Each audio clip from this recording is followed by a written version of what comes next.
Okay, let's talk about invisible information. In 1973, Joel Engel over at AT&T received a world historical moment of a phone call. Martin Cooper over at Motorola calls Joel Engel and it's like, "Hey, good morning, Joe. How you doing?" Joel's like, "Hey, how you doing, Martin?" "Doing good." He goes, "Well, guess where I'm calling you from?" Joel's like, "Where are you calling me from?" And Martin goes, "I'm calling you from the world's first mobile phone, 1973. Wow. Well, you fast forward to 1992. The world's first text message was sent. You know what that text message was? Merry Christmas. And in 1997 was the world's first mobile phone with a keyboard, a full keyboard on it. In the year 2000, ready for this? The average monthly text messages on the phone bill were only 35 text messages a month. Wow, how things have changed so fast. From 1973, the first mobile phone call,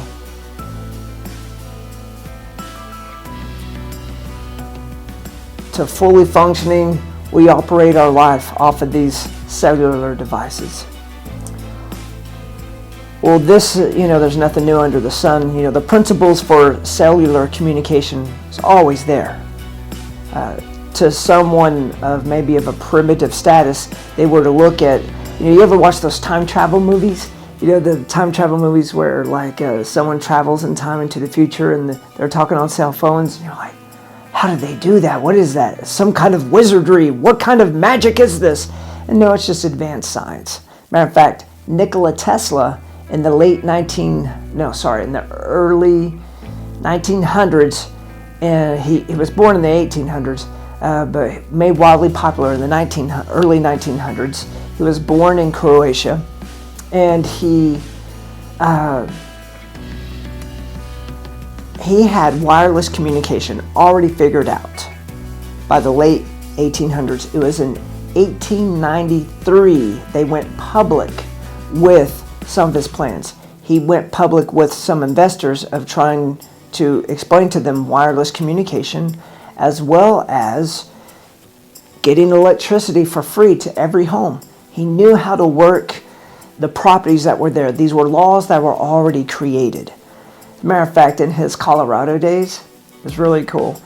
He understood the electrical components of the minerals in the earth in his front yard to where he could put light bulbs in his front yard. And the way the configuration was, he understood all the mathematics of it.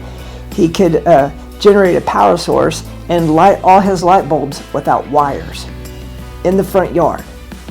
How cool is that? Now, to someone that's not familiar with this kind of technology, you would think it's spooky, it's magical, he's a warlock.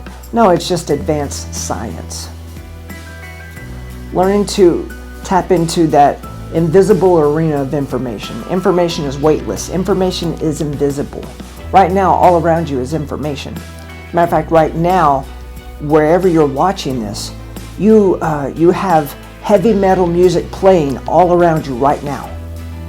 Right now, you have country music playing all around you right now. Here's what makes the difference of experience. Is your antenna tuned into that? What radio station is your antenna tuned into? The fact that you can't experience it doesn't mean it's not there. All that music, all that information is all around you.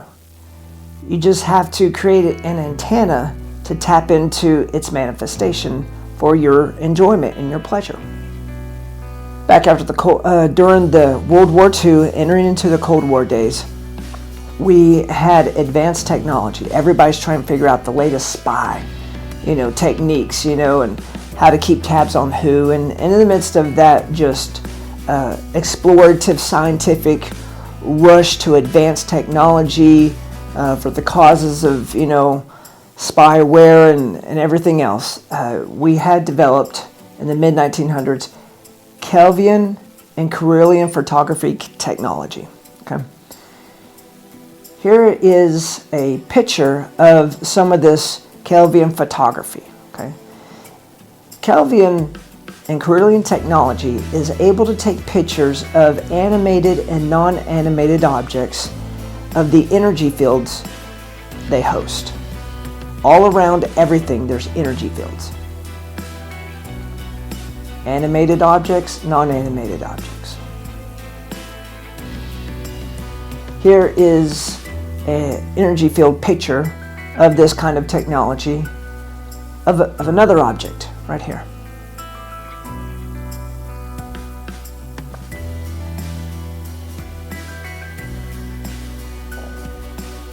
Friend, let me introduce to you something that baffled the scientific world and really honed in this concept of energy information. It's this picture right here. This picture of this leaf. Check this out. There is a leaf that they had taken a picture of. And you see where it says cutoff line right there? That cutoff line, the very top had been broken off, yet the photography captured the energy information as if it were physically there. But truth and reality says it wasn't physically there, yet the information field carried the information as though it was there. How amazing is that? All around us is energy information. Do you have an antenna to pick? Do you have a photography ability to pick? Friends, this right here is step number one in understanding on how to connect to the world around you with your own invisible energy field. We're going to talk about that in this next video.